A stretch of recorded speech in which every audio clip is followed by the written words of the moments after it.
Lições da Bíblia. Apresentação: Leandro Quadros. Nesta semana estamos estudando sobre mudanças e aprendendo como devemos nos prepararmos para grandes mudanças em nossas vidas. Dentre as mudanças que nós estudamos até agora, a que estudaremos hoje é com certeza a maior e a pior, com toda certeza. Nós vamos aprender hoje uma forma de nos prepararmos um pouco para a morte. Não estou dizendo, amigo ouvinte, que devemos ficar pensando no dia da morte, não é isso. Nós temos que aproveitar a vida ao máximo dentro dos princípios de Deus, porque assim seremos felizes e aproveitaremos a vida de verdade. Porém, não devemos ter uma visão muito romântica da vida, como se a morte não nos alcançasse em algum momento, seja em relação a nós ou a um ente querido. Eu tenho muita confiança, amigo ouvinte, em estar vivo quando Jesus voltar, porém eu não tenho certeza de que isso vai ocorrer. A confiança é muito importante porque nos mantém animados, alegres, com boas perspectivas, mas ao mesmo tempo, não ter essa certeza nos mantém com os pés no chão, sabendo que podemos descansar antes de o Senhor voltar. Você e eu nunca estaremos realmente preparados para a morte. Isso é impossível, até porque a morte é uma estranha, é uma inimiga e que nunca fez parte dos planos de Deus. Deus criou a humanidade com a imortalidade condicional, de acordo com Gênesis 2, 16 e 17.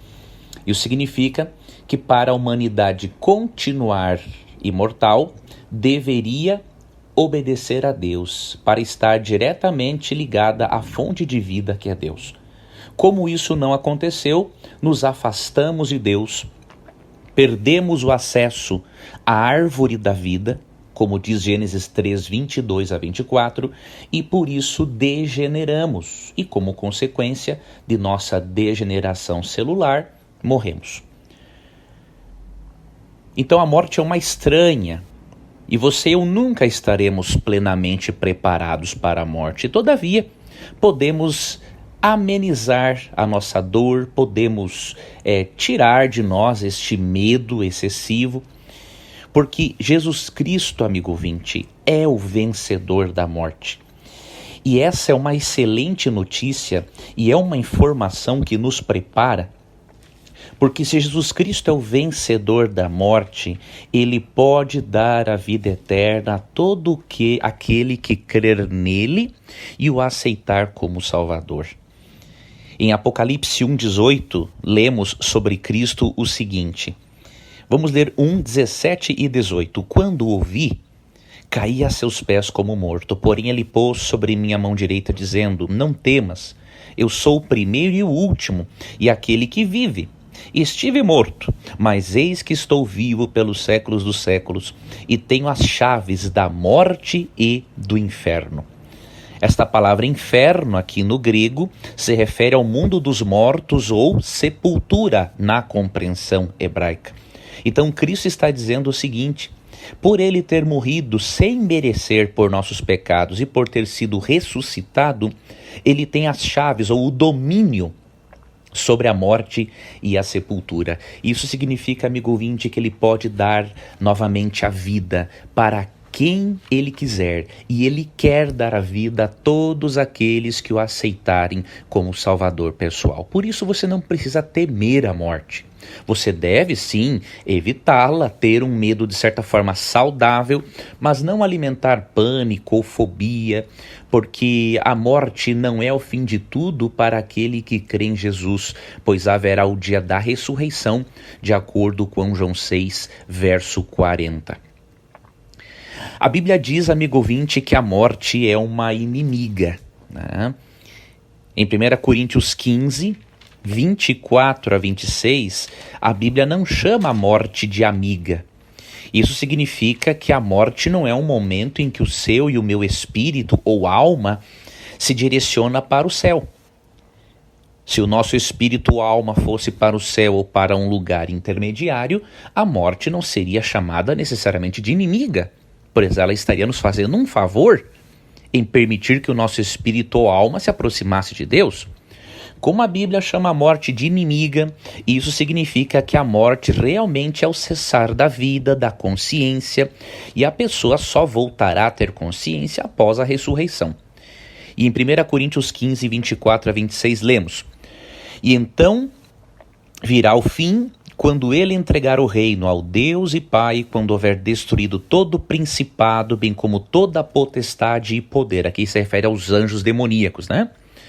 Porque convém que ele reine até que haja posto todos os inimigos debaixo dos pés. O último inimigo a ser destruído é a morte. Considerando que a morte, amigo ouvinte, é uma inimiga e é consequência do pecado, de acordo com Romanos capítulo 3, verso 23, é óbvio que a morte não é um estado de consciência, mas sim um estado de inconsciência. Por isso que a Bíblia, em vários textos bíblicos, compara a morte a um sono. A Bíblia se utiliza da metáfora do sono para falar da morte. Em alguns textos, por exemplo, em Jeremias 51, 39 e 57, Daniel capítulo 12, versos 2 e 12, João 11, 11 a 14, 1 Tessalonicenses 4, 13, 1 Coríntios 15, 23 e por aí vai, amigo ouvinte. Acima de tudo, tenha certeza de que a morte não é o fim para aquele que ama a Deus, para aquele que crê em Jesus. Mesmo que alguém venha descansar antes de Cristo voltar, esta pessoa terá a vida eterna novamente. Esta é a doutrina bíblica da ressurreição. E você e eu devemos nos apegarmos a esta importantíssima verdade. Que Deus, amigo ouvinte, dê a você momentos muito felizes hoje, que você tenha a certeza do amor de Cristo por você e que a vitória de Cristo sobre a morte é a certeza da nossa vitória também. Logo, teremos a oportunidade de reencontrarmos as pessoas que nós amamos. Tenha fé, tenha esperança, tenha alegria, siga adiante.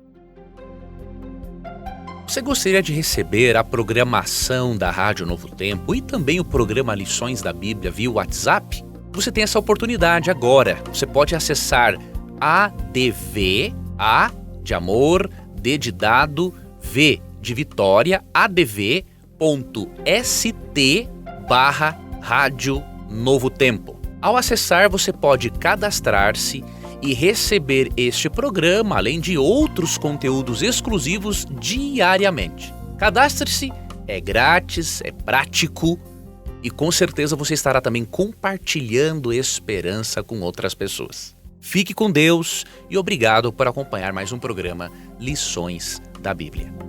Você ouviu Lições da Bíblia. Apresentação: Leandro Quadros.